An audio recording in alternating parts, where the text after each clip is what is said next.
November 19, 1863. On a cold autumn afternoon in Pennsylvania, thousands of people gather. They are not here to celebrate a victory. They are here to mourn the fallen. And in the middle of that crowd, a tall, thin man in a black coat steps up to a small wooden podium. His name is Abraham Lincoln.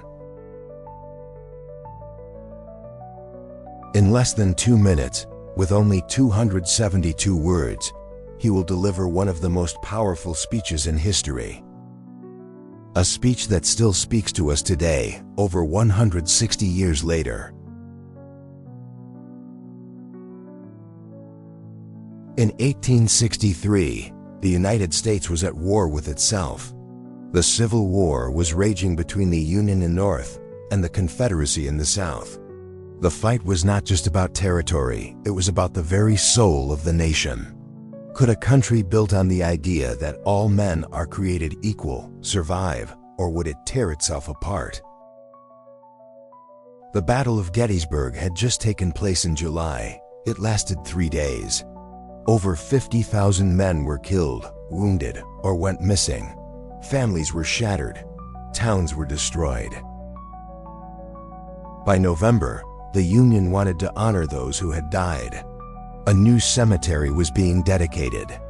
The main speaker of the day was Edward Everett, a famous orator who spoke for over 2 hours. And then, Lincoln was invited to give a few appropriate remarks. Nobody expected much from him that day. Lincoln walked to the podium holding a small sheet of paper. He looked out over the crowd, the fresh graves behind them. He began. 77 years ago, our fathers brought forth on this continent a new nation, conceived in liberty and dedicated to the proposition that all men are created equal. In just the first sentence, Lincoln reminded everyone of the purpose of the United States' freedom and equality. He didn't speak about military strategies or enemies. He spoke about ideals. He continued. Now we are engaged in a great civil war, testing whether that nation or any nation so conceived and so dedicated can long endure. This wasn't just a battle for land. It was a test of whether democracy could survive at all. And then, in only a few sentences more, Lincoln challenged everyone listening. It is for us, the living, rather, to be dedicated here to the unfinished work which they who fought here have thus far so nobly advanced. He ended with words that still inspire generations.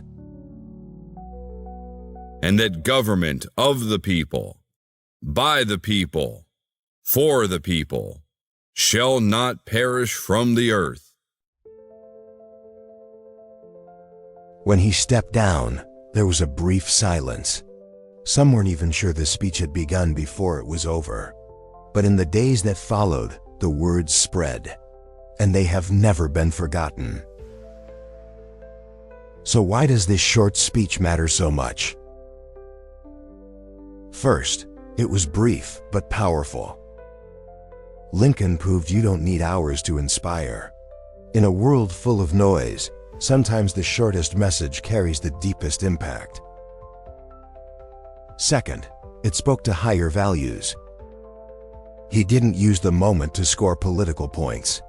He reminded the nation of its founding principle: freedom, equality, democracy. Third, it challenged the living. The speech wasn't just about honoring the dead. It was a call to action for those still breathing.